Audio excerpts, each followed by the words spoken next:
So I just harvested all of these potatoes in my backyard, and I wanted to just share with you guys how I did it, my mistakes I learned along the way, and I'm just trying to help you grow food in your backyard. That's it. I am Tony. I'm a mom of 4 beautiful babies, and I just love doing what I do. If you're new to the channel and you just want to learn some garden tips on how to do so, this is the place for you, because today we're growing our own food. We're growing potatoes. So after going to the grocery store, I realized that potatoes are one of those things that I need to start growing myself. Our prices are going up. It was $7 a bag. I just said, no, we're going to be growing our own. Let me show you how to do it, keeping it very simple and showing you how to do so.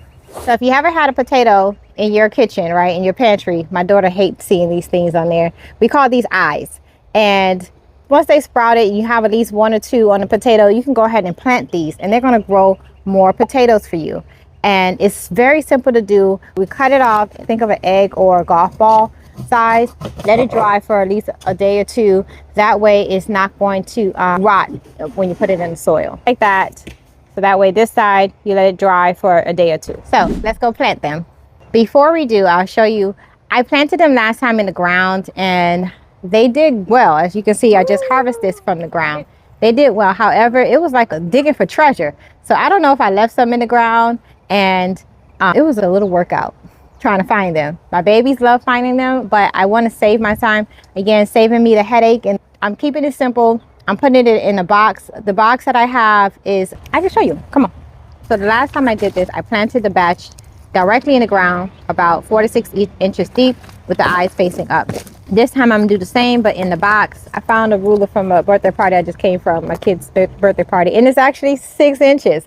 So you put it like that, and I'll use that as a measurement to determine the 6-inch deep. Now, to separate them 12 inches apart, it's just 2 times your hand. So 1, look, my measurements, that's how I cook. I barely measure, so I try to keep it simple. So 2 hands equal the 12 inches apart. Do the best you can. As the plants got taller, I mounded soil around the base every couple of weeks. This helps plants grow more potatoes around the berry stem and prevents sunlight from turning the top ones green. So harvesting last time, as I mentioned, took some time, and this is why we're using this box here. Is a little different because the goal of it was use it as scraps. I put my kitchen scraps in here, and I was using it for compost. I'm running out of space, so I'm like, I can throw my potatoes in here. It'll work. The box is big enough. So once the leafy tops started growing strong, they pretty much did their thing. Around the halfway point, I saw flowers. That's when I knew the baby potatoes were forming underground. Potatoes are pretty low maintenance once they're grounded. All I did was water consistently and let the sun do the rest. Potatoes are pretty low maintenance. They're beginner friendly, container friendly, and once they're in the ground, they actually do their own thing. So it's time to harvest when the plant starts to yellow and die back.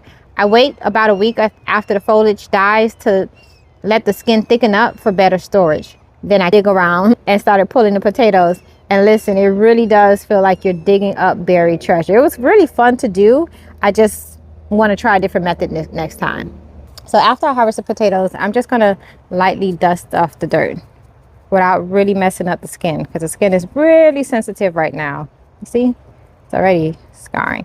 And then I'm going to store them in a cool, dark spot that has good airflow. This helps the skin toughen up, and it also helps the potatoes last longer. Once they're cured, I'll store them in a basket like this, or a paper bag in a pantry, or someplace dry and cool and out the light. All right, guys, that's really it. It's very simple to do. So if you're thinking about throwing out that potato, don't do it. This time, go ahead and put that in a container or a box, whichever, or in the ground, however you choose. But it's so affordable to do. Why not do it, guys? It is such a win. It's rewarding for me, and the kids love doing it too, and I'm saving money along the way. So let me know in the comments if you're going to give this a try, and if you have already done this, share any tips that you learned along the way that will help me and others following along. Until next time, thanks for watching, and keep on planting. Bye. I remember planting the potatoes.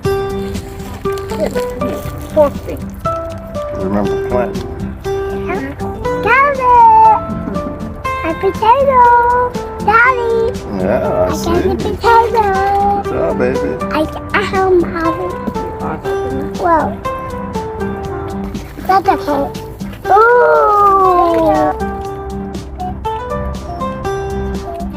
Potato!